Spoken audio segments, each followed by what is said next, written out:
Kembali tim Jimat punya cerita. Inilah cerita misteri bersambung, seri yang ke-10, Pesugihan Bulus Putih, ditulis Abidin Ubaidillah dengan pembawa cerita Ki Banu Asmoro.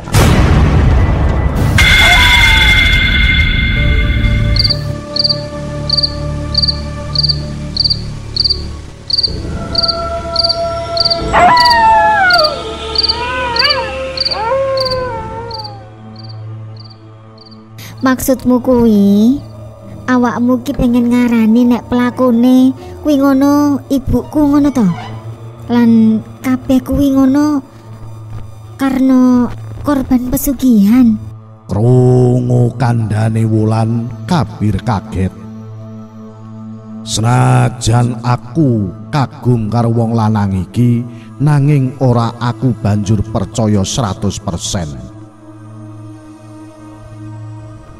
Apa meneh nganti ngandhake ibuku, dene Mbak Pur dhewe wis tak anggep keluarga, aku tansah hati-hati ngomongke babakan ibuku.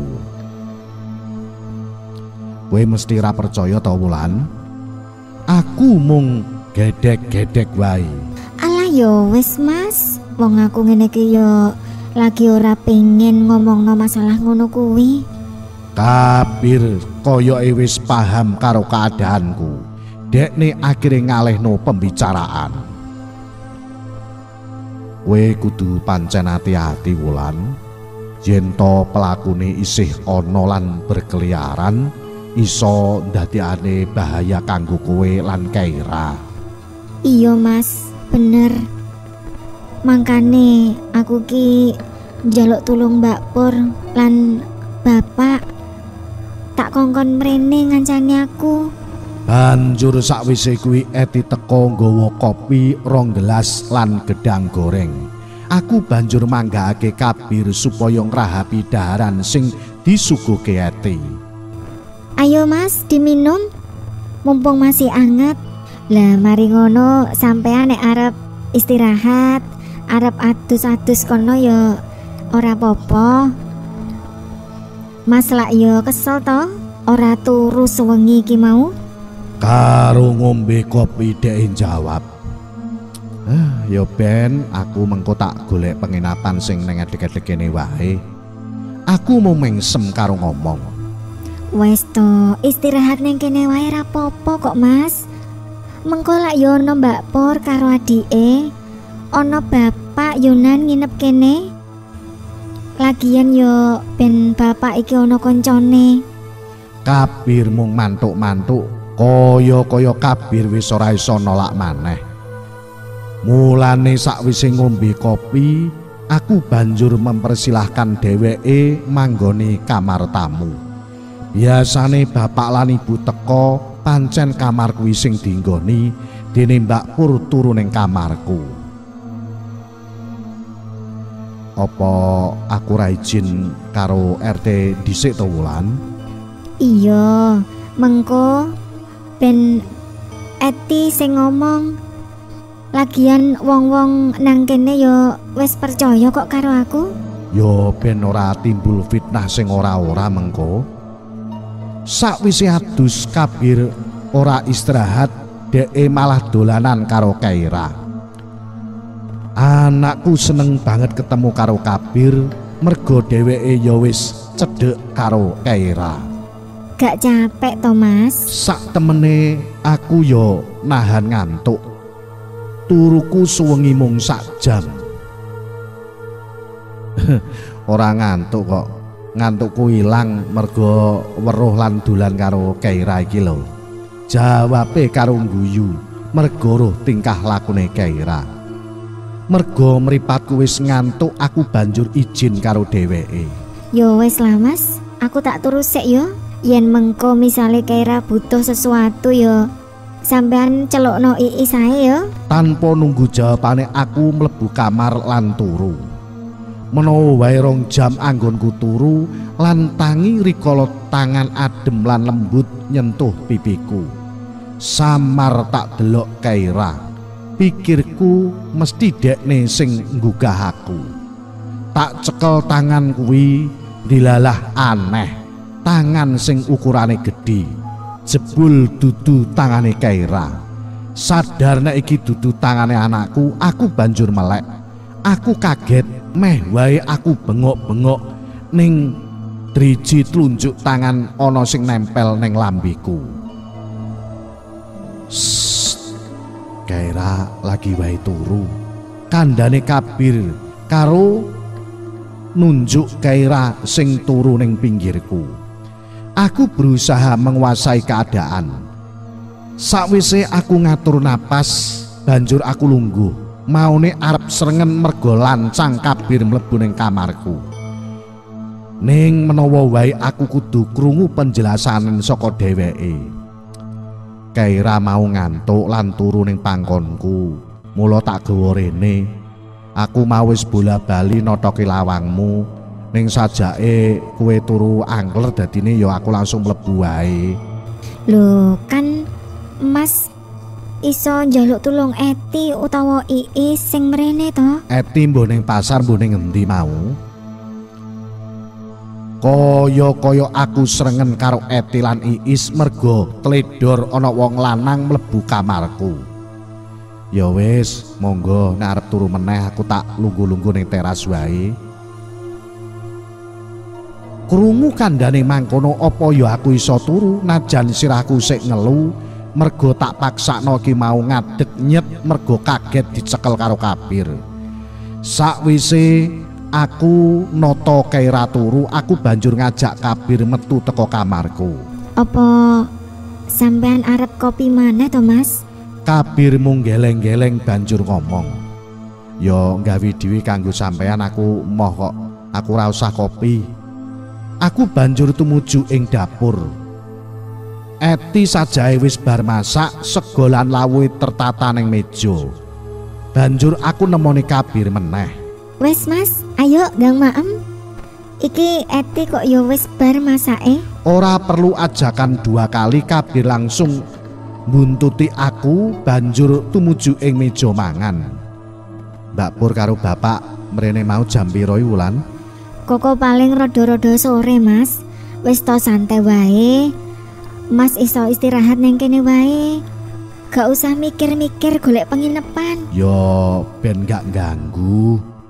Aku mung guyu karo ngedukke sego ning piringe Kabir. Sing merasa terganggu ki yo sapa to, Mas? Aku gak merasa terganggu kok. Kabir ngalah. Sedina iki praktis dheke bersama aku ning omah iki. Lagi wae bapak lan Mbak Pur teko. Dheke duwe kanca ngobrol sak liyane aku. Bapak sajahe seneng ketemu karo Kabir, apa meneh Mbak Pur sing semangat njodohake aku. Saya wengi lan saya santai bahas ngenani awakku sing ketimpa musibah terus iki. Bapak emosi krungu penuturanku, dene Mbak Pur njaluk saran karo adikku Mas Suntara. Ya, aku rasa edek-edeki mustahil dhek wani mrene. Apa meneh polisi lagi golek Budiman. Mesti wae ya kowe ya kudu tansah waspada. Wong kadang wong ngono kuwi ya 1000 cara sing kanggo alasan lan isone ketemu karo sampean lho, Mbak. Lah terus aku kudu piye, Mas?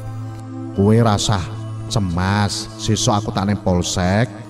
Mengko aku njaluk supaya patroli berkala ning daerah kene. Yen to mengko aku ngerti Budiman, aku tak langsung lapor wae. Aku njal ambekan dawa. Kaya persoalan iki tambah ruwet. Getun aku kenal karo Eko Budiman. Ora tak sangka dheweke sing tak kira apik, lah kok malah jebule kelakuane kaya setan. Mas Kabir ora sibuk to? Takoni bapak karo Kabir. Kabir mikir sedelok, dhek ragu njawab pitakonaning bapak. Nggih, mboten terlalu sibuk, Pak. Wong kula nggih saged ngontrol pedamelan kula saking mriki kok. Yo tambah apik. Yen kowe nang kene, bapak yo ora terlalu khawatir karo keadaane Wulan. Kabir lan aku pandeng-pandengan, bingung apa maksudnya bapak. Ngerti kuwi bapak mesem. Yen to arep manggon ning kene sawetara ya ora apa-apa. Bapak kira kuat nek hawane adem kaya ning Lembang ngene. Apa meneh buke Wulan ya lagi lara, Mas. Aku kaget bapak njaluk Kabir manggon ning omahku. Apa iki semacam isyarat supaya aku nikah karo Kabir? Urung ae aku bangkit saka trauma kelangan wong papat bojoku. Lah kok saiki arep dijudukke meneh. Aku kepinginku fokus nggedhekake Kaira wae. Sawetara iku aku ngerti Kabir dhewe ora ana ekspresi, mbuh seneng mbuh ora. Padahal dhek esuk mau dhek mlebu kamarku lan ya kuwi nyekel pipiku. Najan kuwi alasane Kaira. Ning aku dhewe ya bingung karo atiku. Apa aku nduweni rasa tresna apa ora karo Kabir? Ning eling, kowe kabeh kudu iso njaga awak. Krungu kandhane bapak Mbak Pur dehem, aku nglirik lan ngerdipake mata. Sajake dhek nggodha aku. Bengi kuwi wis diambil keputusan bapak arep balik kampung ditemani Mas Suntoro. Mbak Pur lan Kabir isih arep ngoncone aku sampai situasi bener-bener aman. Budiman iso kecekel polisi.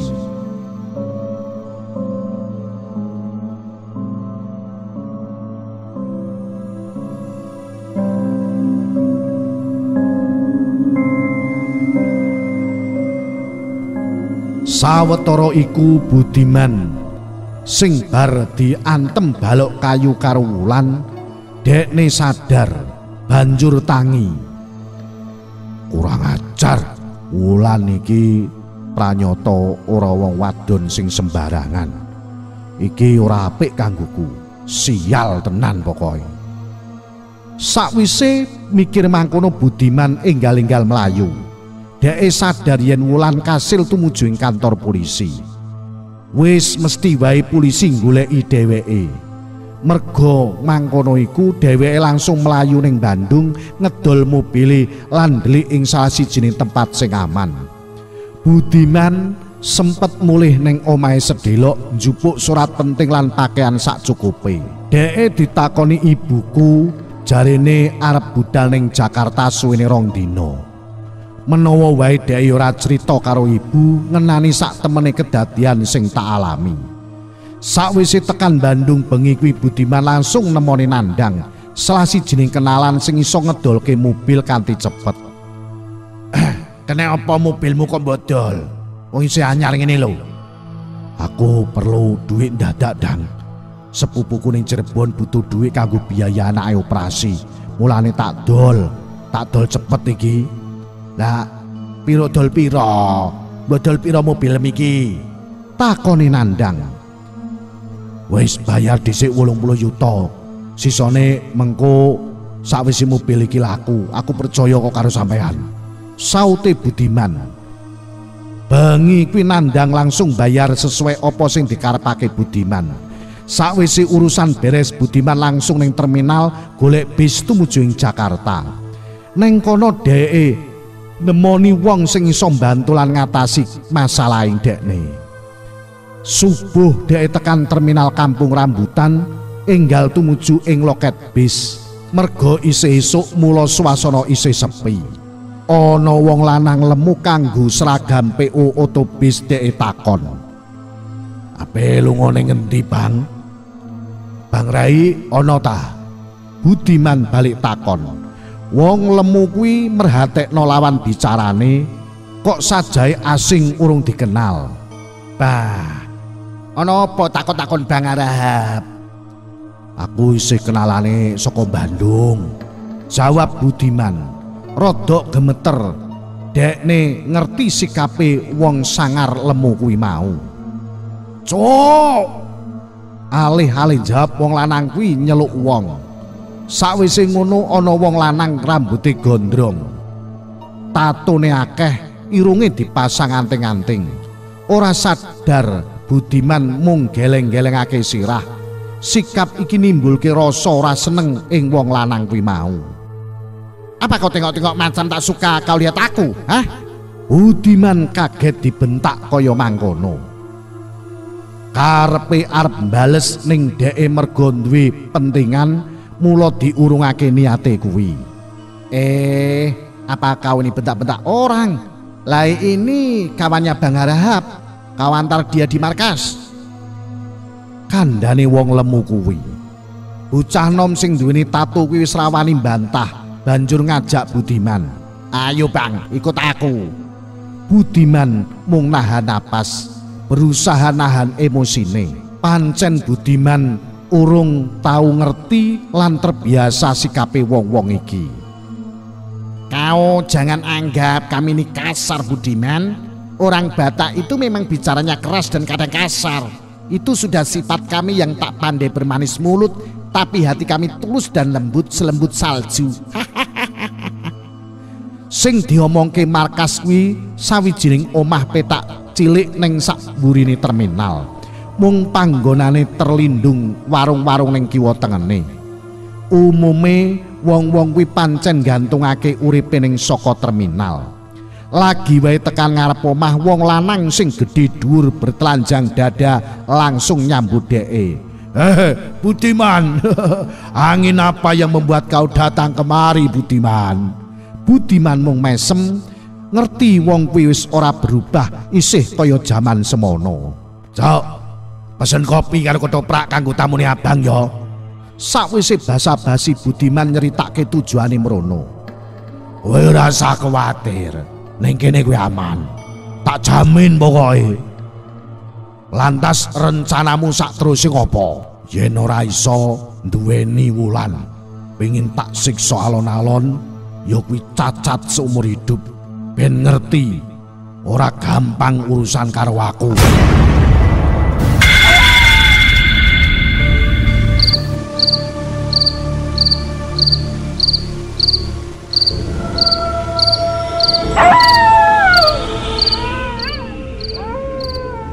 Kita tinggalkan cerita Budiman, kita menuju ke tempat lain. Ing situasi ekonomi sing morat-marit, wong mesti mbutuhake supaya lancar uripe.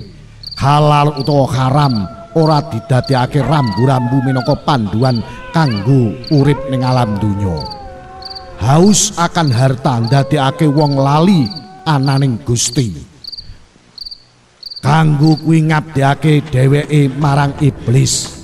Ngira nek bondo kuwi saka dalan bersekutu karo iblis ndadekake bahagia.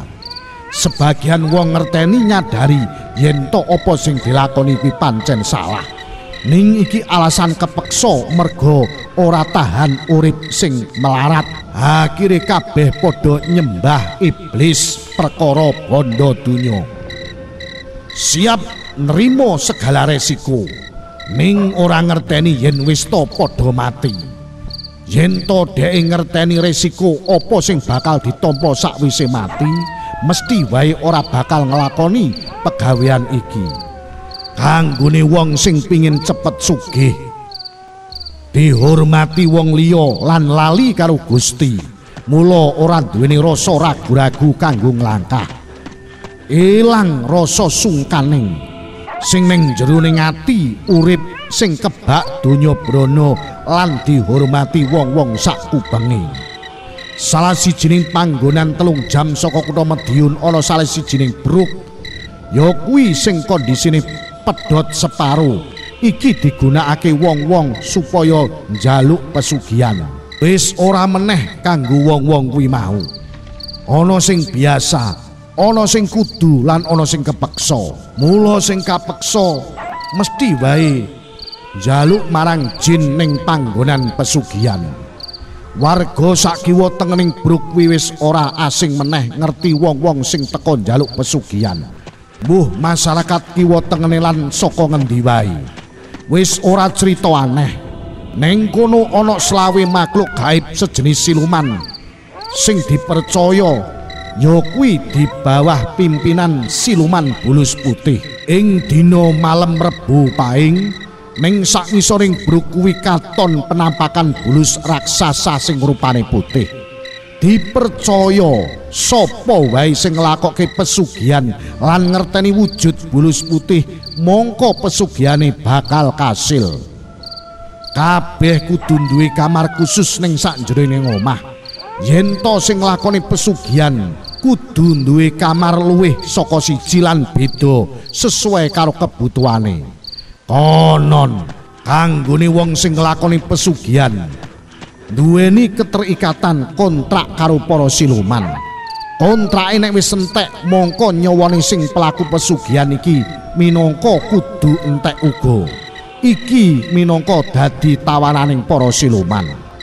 Jarine juru kuncen, wong yen wis terikat kontrak karo siluman bulus putih ora iso mlayu. Neng di mlayune mesti bakal tinemu patine. Ana salah sijining wong sing umure 55 taun wedi karo siluman bulus putih nagih janji wong kuwi mlayu ning Singapura supaya karep-arep pengaruh siluman kuwi ora tekan Singapura. Nanging sakwise tekan Singapura, taksi sing ditumpaki kecelakaan, supire selamat lan wong lanang kuwi mati. Jasate ora ditemokake. Justru sing ditemokake mung batange bulus sing gedhe. Bener orane kedadian iki mung Gusti Allah sing ngerteni. Ora ana rahasia apa sing luput saka pandangane Gusti Allah. Merga Maha Pencipta alam semesta. Sebut wae jenenge Mbah Martapraja sang kuncen njlentrehake. Yen to pesugihan siluman bulus putih iki akeh maceme. Ana sing sugih bondo donya, ana sing kanggo ndongkrak wibawa, ana sing pingin disegani, dihormati, diwedeni lan disenengi wong akeh. Ana uga panglaris dagangan, pengasihan utawa nikah gaib karo bangsa jin lan siluman. Dene kanggo ritual Mbah Marta njlentrehake kabeh gumantung kari penjalukane. Cilik penjalukane ya nayoh sesajene. Ning nek gedhe ya angel sesajene, bahkan ya kuwi njaluk tumbaling nyawa. Sing paling abot dadi kekasing siluman bulus putih. Jarine sang juru kuncen, lelaku kudu nesu diri suwene 40 dina. Sakliyane nyiapno ubur rampe sing wis diatur lan uga penting kanggo tumbal keluarga sing terdekat. Yen kabeh wis kalaksanan, Rebo paing wiwitan kudu nyiapno sesaji ning kamar khusus ning jero omah. Pas tengah wengi siluman bulus putih arep teka lan ngabulake apa kang dadi penjalukane. Ora ana barang sing gratis yen terikat perjanjian karo siluman. Bahkan rega sing dibayar kuwi larang. Isih akeh wong-wong sing ora peduli meneh saka apa wae. Sing penting dekne iso sugih lan kekarepane iso kasembadan. Ora peduli ngorbanake nyawa najan to bojo, anak lan kiwa tengene. Yo uga lali karo nyawane dhewe sing kudu dikorbanake minangka perjanjian iki yen wis pungkasan. Kowe teko meneh Parti? Takoni Mbah Marta ngerti Suparti teko mrono. Iya Mbah, halah koyok biasane aku kok pengen ngelarung neng brok kuwi Mbah. Mbah Marta sing umure wis 90 taun iku mung mesem. Kadang dhek ora habis pikir wong-wong kaya Suparti. Ora duwe rasa puas yen to wong iki wis numbalake nyawa papat. Kabeh sing ditumbalake mantune. Wong wedok iki atine mbuh ati menungso utawa iblis. Dheke tiga ndadekne anake dadi randha. Weh mrene saiki njaluk apa? Aku ki pengen dadi kepala desa ngono lho Mbah. Wong tuwa kuwi nahan napas. Suparti pancen wong tamak utawa serakah. Jalukane supaya usaha tambak anake sukses wis kasil. Kepinginane kanggo nguasai tambak ya wis kasil. Dheke pingin tetep ayu lan awet nom ya wis kasil. Saiki dheke kudu pingin dadi lurah. Pancen Suparti ki menungso sing ora ana puase. Kowe ngerti Suparti, syarate kuwi ora gampang. Suparti mung mantuk-mantuk. Dheke nyerahake duit segepok saka tase banjur diserahke karo Mbah Marto. Iki duwite kanggo nyiapno ubo rampene, Mbah. Mengko Rebo Pahing aku tak mrene maneh. Mbah Marto mung meneng wae. Najan duit kuwi wis ning ngarepe wong kuwi moh nyekel. Senajan to dheke tetep memenuhi jalukane wong-wong sing lelaku pesugihan. Lan mesti kasile. Ning sadurunge dheke yo ngelingake karo wong-wong kuwi. Aja nganti puja marang iblis lan siluman. Mbok ya kowe iki sadar to, Parti. Wis wong papat sing mbok korbanake dadi tunggal. Kepinginanmu ya wis terwujud. Cukup, Parti. Eling, menungsa urip ning alam donya kuwi ora suwe. Sedhela, Nduk. Aku ki wong sing beruntung. Iso cukup umur nganti 90 taun. Ning wong liya ana sing isih nom dipanggil luwih dhisik. Ya ta? Suparti ora gagas merga wis kebiasaan ngrungokne nasihate wong tuwa kuwi. Ora peduli apa sing diomongake, sing penting apa kekarepane bakal kabul. Iki ngono sing terakhir, Mbah Marto. Mengko sakbare aku terpilih dadi kepala desa, wis pokoke kabeh kuwi wis berakhir. Suparti guyu sakjroning ati. Anjine wong wis mambu tanah. Senengane kok melu campur urusane wong. Ya wis to, kerjakno kira-kira apa sing dadi tugasmu. Tanpa dimangertening Suparti sang kuncen uga ngomongake sakjroning ati. Ya. Oh, jalukanmu sing pungkasan to. Ya gak apa-apa ya merga iki sing pungkasan kowe ya kudu dadi tumbaling dhewe, Parti. Tanpa basa-basi Suparti njaluk izin mulih lan arep balik maneh malem Rebo Pahing. Pas sing tepat wanci bulan purnama. Sakjroning siluman malem purnama pancen puncak kekuwataning dekne.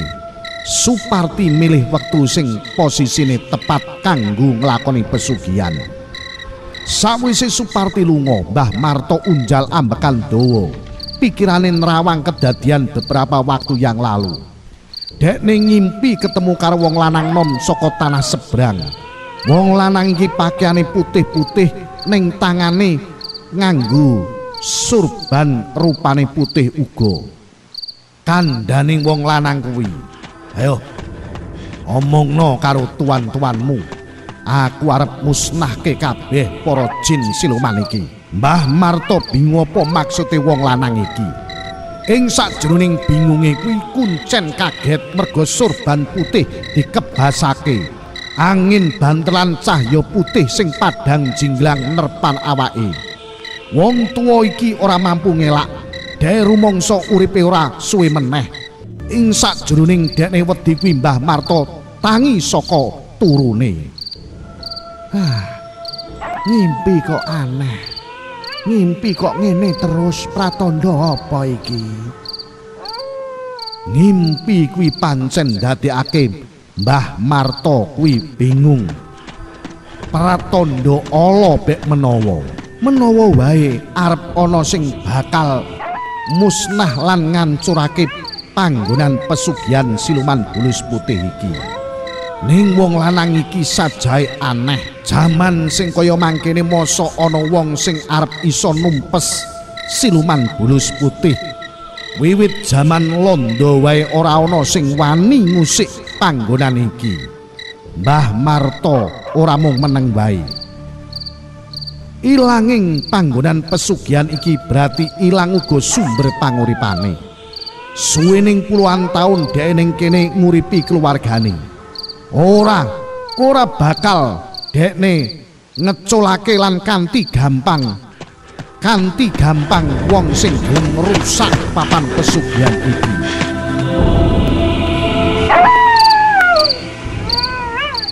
Ing liya panggonan Sakwise mulih teka omahe Mbah Marto, Suparti ora mulih ning omahe, justru leren ning salah sijine panggonan sing adoh saka omahe Mbah Kuncen. Dekne mandeg lan notoki lawang. Ora suwe lawang kebuka, ana bocah nom-noman langsung nampani dekne. Mbak Parti to. Monggo Mbak, mlebet.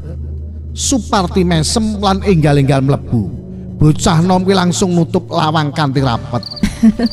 Lah wong aku ki wis kangen to Aryo. Ora gantalan suwe, Parti langsung ngrangkul bocah nom kuwi.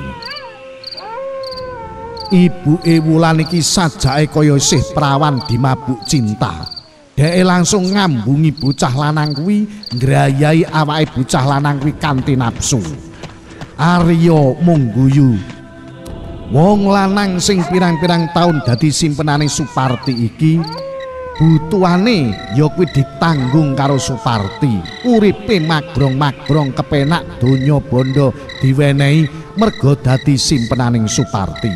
Wong loro kuwi sajake wis padha kangen-kangenan, langsung padha udo mlejet langsung tumpak-tumpakan. Saresmi hubungan wong loro, ungkel-ungkelan, nepsu setan wis lumebu ing atine, mak gronjal-gronjal sampe metu kenikmatane. Aryo bocah lanang kuwi ora puas nek munggah mung pisan. Dheke munggah nganti ping 3. Suparti senenge ra karo-karo ngantek molet-molet rasa kepenaken. Penak njaba njero. Banjur sakwise hubungan ping 3 budal ning kamar mandi cawik dhisik, banjur Aryo ngomong. Kaya-kaya tangga kiwa tengen iki padha curiga lho, Mbak. Nek sampean iki kok sering rene. Suparti mung mesem. Yo wis ta. Nek ngono yo pindah ae saka kene. Mengko aku tak tuku omah sing luwih gedhe lan luwih apik nang Solo. Neng kono kan gak ono sing usil karo apa sing dilakoni awake dhewe ngene iki. Aryo uga mung mesem, niate pancen mung ngeruk dhuwiting Suparti. Kaya wong wedok iki wis luluh lantak senenge karo Aryo. Merga nek dhek nggarap nganti jam-jaman, awake nganti senenge ra karo-karuan. Penake ora umum jarine Suparti. Mula bondo pira wae bakal diwenehake Aryo. Kanggone Aryo pancen kok ya nayoh temen golek duit saka Suparti. Wong lanang iki pancen bejo donya, merga wis penak iso ngeloni Suparti, uga isuk entuk duit sing ra karo-karuan akeh. Sok apan aku mbok tukone omah. Aku tak golek dhewe nek ngono. Wis to tenang ae. Saiki lho aku iso neng bank. Lah tapi yo golek dhisik to omahe. Mengko nek wis ketemu sing cocok, yo wis tak tuku. Kebayang pira wae dhuwit kanggo tuku omah sing diweneni Suparti. Apa bojone sampean ora curiga to? Sampean kok ngetokne dhuwit akeh ngono kuwi. Suparti mung mesem. Peduli apa karo wong tuwa iku? Wong kerjane ya mung mangan turu. Stilo engkas lak yo mati. Wong dekne ya ora tau menehi perhatian ning aku. Pancen sak suwene iki bojone ya curiga karo glagating Suparti sing aneh-anehi, ora tau gelem dikeloni karo bojone. Apa ya ning njaba duwe demenan mangkono pikiraning bojone Suparti.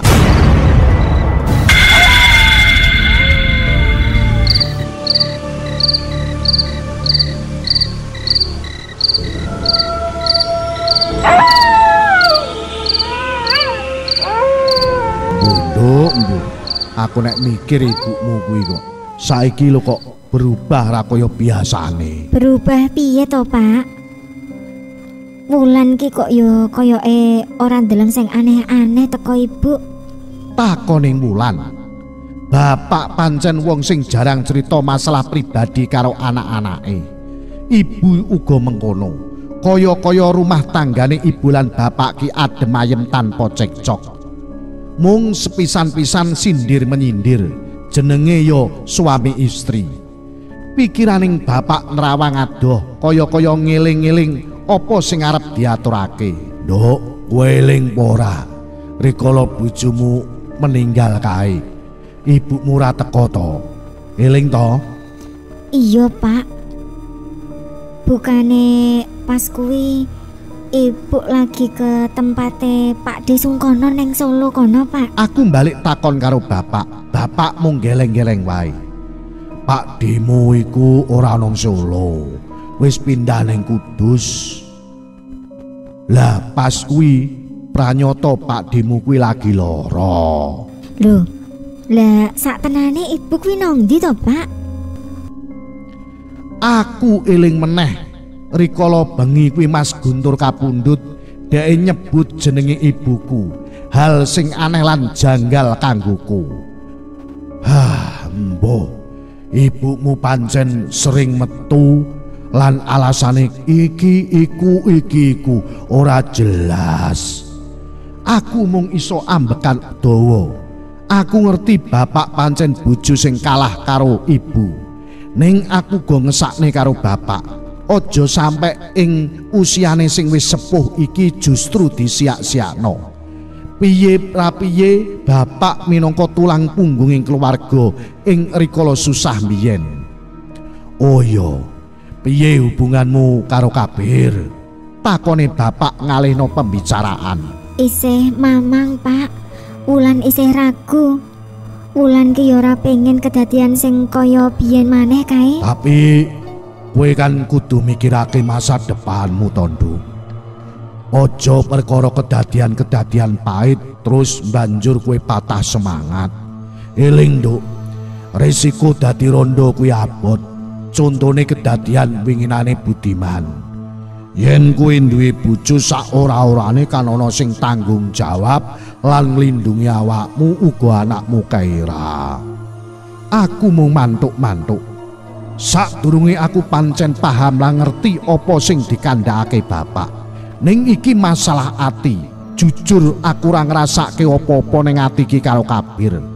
Piye arepe nikah wong aku ora seneng karo Kabir, atiku kaya hambar. Ora mungkin aku iso nipu awakku dhewe. Dene saksuwene ping 4 aku nglakoni rumah tangga atas nama dasar cinta. Kabeh yo luput, kabeh yo bakal kepungkes dening takdir. Ya wis, kabeh tak serahne awakmu. Bapakmu menehi pandangan wae. Dina kuwi bapak lan Mas Suntara pamit mulih. Sawetara Mbak Pur lan Kabir ngancani aku. Untung wae Mbak Pur, dadi aku ora terlalu risih karo enenge Kabir ning omah iki. Wong loro pancen akrab, sering tukar pandangan masalah dunia mistis, duweni kluyan dewe-dewe. Mbak Pur condong ngatasi masalah kanthi cara sing nyata, Kabir mahami masalah spiritual. Dene tujuane loro-lorone padha, musnahake barang sing berkaitan perjanjian manusia karo setan. Aku luwih seneng menghindar yen dekne bahas masalah kuwi. Dudu aku anti dunia mistis, ning aku trauma jero yen to kudu kelangan Samir. Pas seneng-senenge aku kudu kelangan Samir kanthi tragis. Swara ngagetake aku. Enggal-enggal aku metu saka kamar. Sak ngarepe kamar wis ana Mbak Pur karo Kabir. Loro-lorone uga kaget. Aku sing lagi teko takon karo dheweke. Ana apa, Mbak? Ana sing ngantem kaca omah karo watu lan. Jawabe Kabir karo nyekel sebongkah watu gedhe. Iki mau ana mobil sing buantar melayune. Yo paling teko arah mobil kuwi to sing ngantemi kaca. Nah, bagaimanakah kisah selanjutnya? Apa yang akan terjadi kemudian? Ikuti terus cerita misteri bersambung ini. Salam Jin Matres, salam satu misteri. Au.